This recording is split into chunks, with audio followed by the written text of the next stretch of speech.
We've got a pretty exciting panel here, so we've heard a lot from you. So, Angus, I'm going to describe you as the most engaging person with pensions in their job title. Absolutely. Excellent job. I think you smashed some stereotypes in the first 3 minutes there. Well done.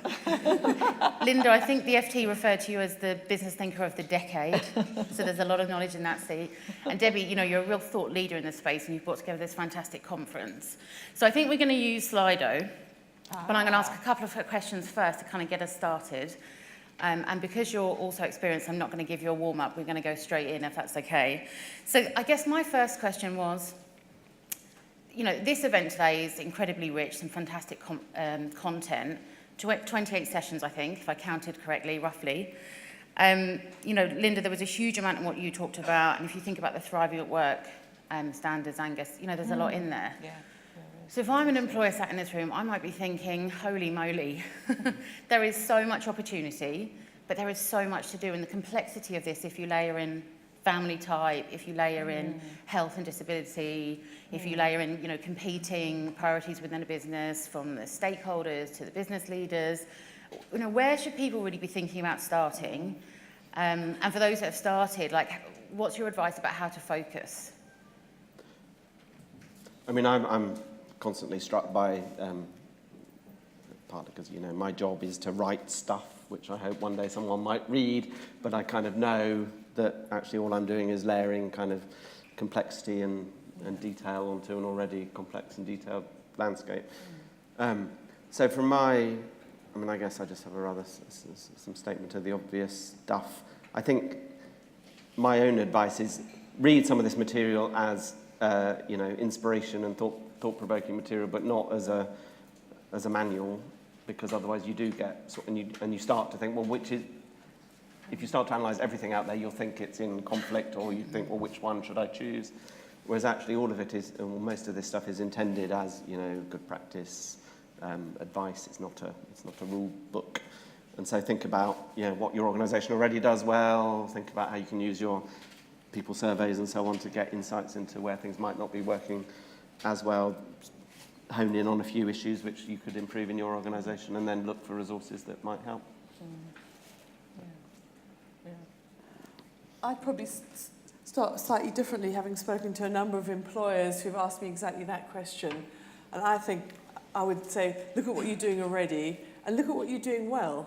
Why not start with what you're already doing well if you think you can improve that? Because if you can get some quick wins, to be able to go to the board, go to your employees and say, you know what, we're really good at that, you seem to want to work for that organisation, then work outwards, rather than trying to go and do everything all at once. Yeah, I think that makes sense. I think these are both great answers, actually. I think that you're right in the sense that it's really good to have a framework, to actually know, to have something to talk to your CEO or your heads of your businesses about, that you can put on one page. And that's why, you know, I did that work with the intangible assets, because you can see that that's just a one-pager. I mean, you can literally say, these are the things that we need to think about.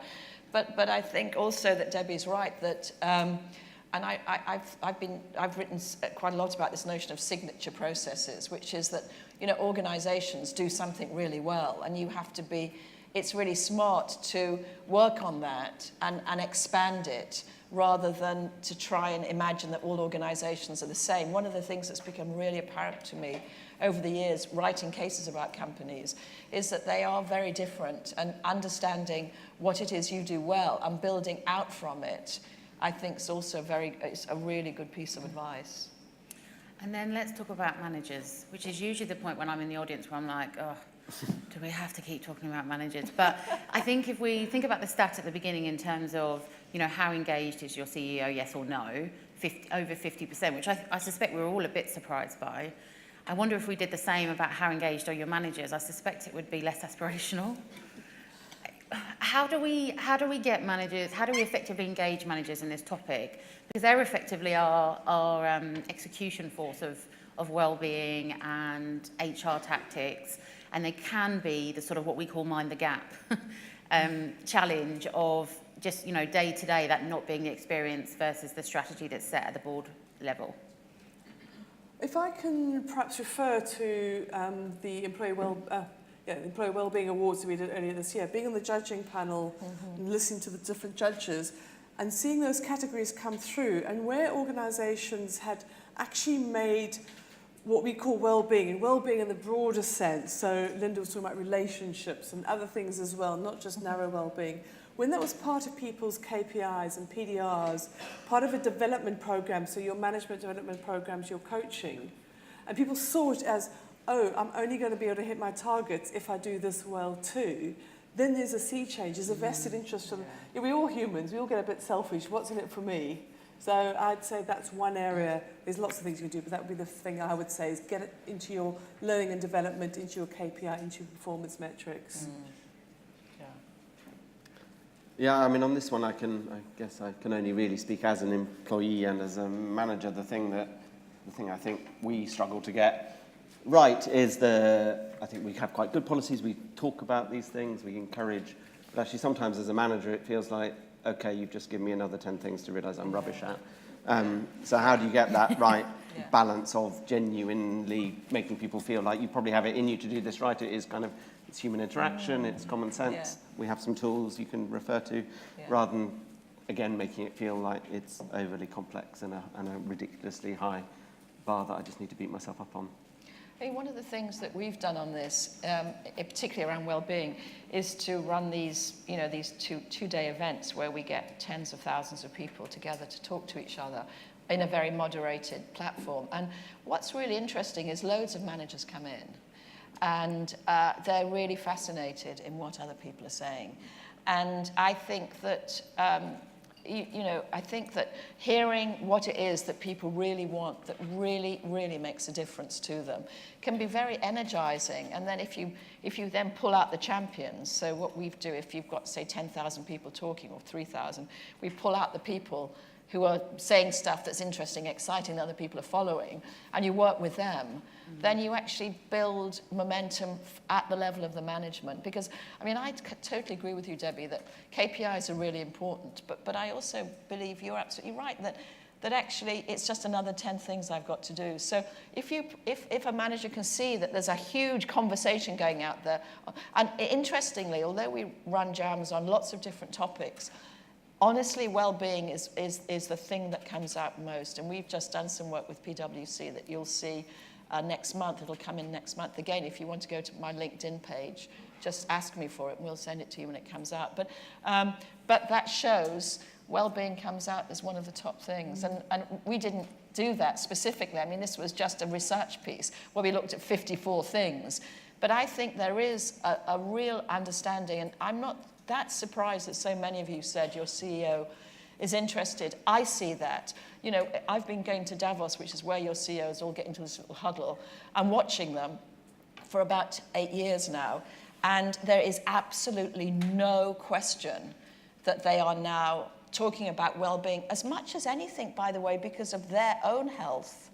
So if you look at Davos, what are the people they're going to listen to? Lots of stuff about sleep. Loads of people now came to Davos last year to tell them you've got to sleep 8 hours a day. Whole bunch of neuroscientists telling them how awful stress was. There was gurus doing, meditation. They're all doing mindfulness. So actually, one of the reasons why your CEO is interested in well-being is they're interested in their own well-being. And that's a great way to get people excited, isn't it? They're interested. They're worried about themselves. I mean, these are shit jobs. Honestly, has anyone ever been a CEO? These are really tough jobs. And actually, if anybody's got to manage their well-being, it's a CEO. They're the most stressed jobs of any in a company, as far as I can see. So it's no surprise that you feel, they're on it. I think they absolutely are on it. Excellent. So there's some themes coming through, definitely, in terms of the questions that people are asking. So I think the first one is about role models. So I'll ask you a question next about that.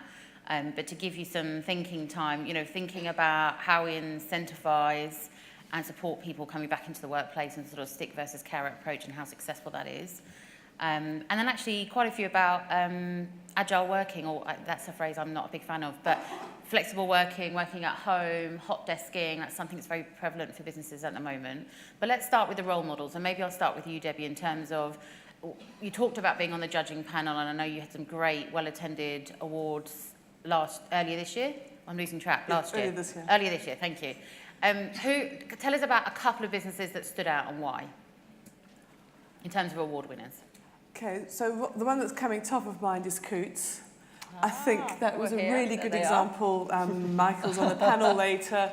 But that was, coming back to Lynda's point, somebody at a very senior level within the company looking at their own well-being and mental health and so on and going, I don't like seeing what's around me. Yeah. And I think sometimes way to it's do not it. going to just be a chief exec or the Yeah. well-being manager or who you go pick as champions. There will be employees within your organisation who are the ones that are open to it. Who'll say, I'm happy to stand up and say, I'm tackling depression, or I'm a carer, or I've got a physical disability. So they can become your role models because they have a vested interest, but they probably want to spread the word as well. So look at those people already, and they might not be the people you expect. It might be the people you least expect. Lynda, what about from your perspective? In terms of sort of flexible working and so on. So let's stay with Yeah. role models first, if that's okay. So which businesses are doing this well and why? Well, I mean, I think there's a whole bunch of businesses. The one that we've written quite a bit about is Westpac in Australia, and I'm interested in that because it's a bank like Coots, and I think it's very much a people business. And they have a CEO who's completely focused on the learning agenda and completely focused on realizing that people stay healthy when they learn. So he's built this incredible, and again, just come to my LinkedIn and we'll send you a case study of it. But he's built an incredible, platform that allows people to go in to learn from each other, to do peer-based learning, and I think that's very, healthy people, healthy, vibrant people learn. And I think that, I know you probably don't see learning as part of the wellbeing agenda, but I'd recommend that you try and connect those two, because I think it's a hugely important, and I saw, Angus, in your presentation, that's getting people back to work. And which is the other question you asked, which is how do you get people back to work? I don't look at it, I don't know the research on disabled, but I know the research on mothers very, very well. And there's been a huge amount of research on that. And what we know is that women really struggle to get back to work. And you've done some work on that I know in your place.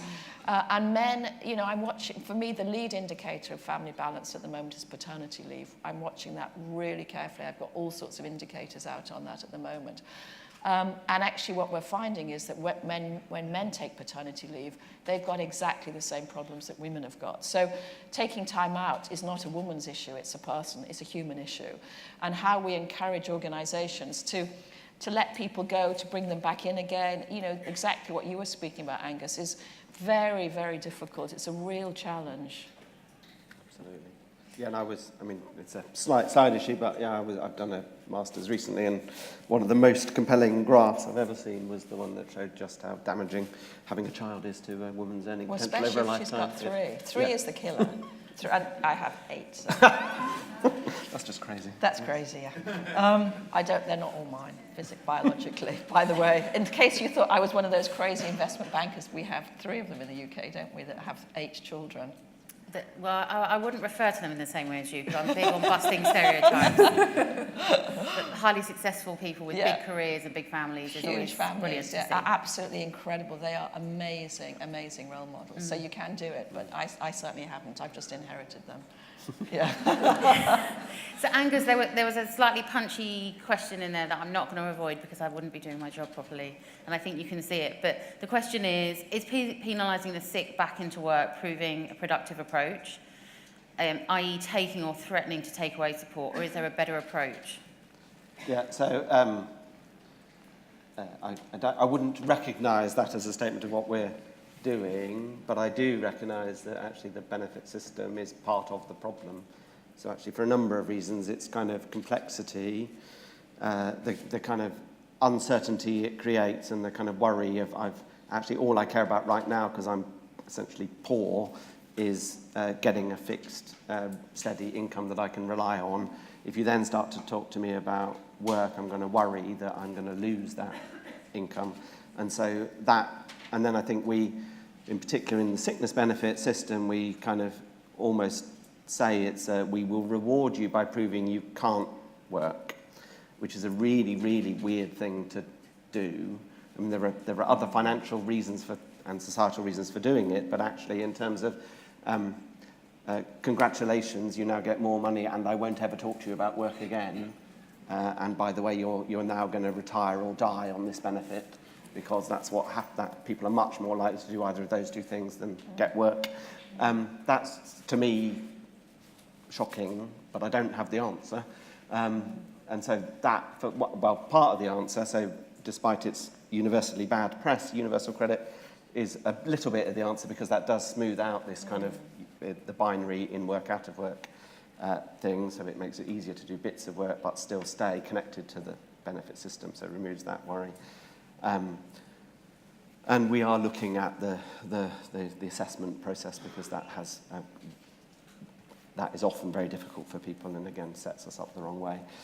Putting the benefit system to one side, the thing we're experimenting with at the moment is really quite different forms of support. There's a challenge about, because of trust issues having broken down, making people realise we're genuinely trying to help.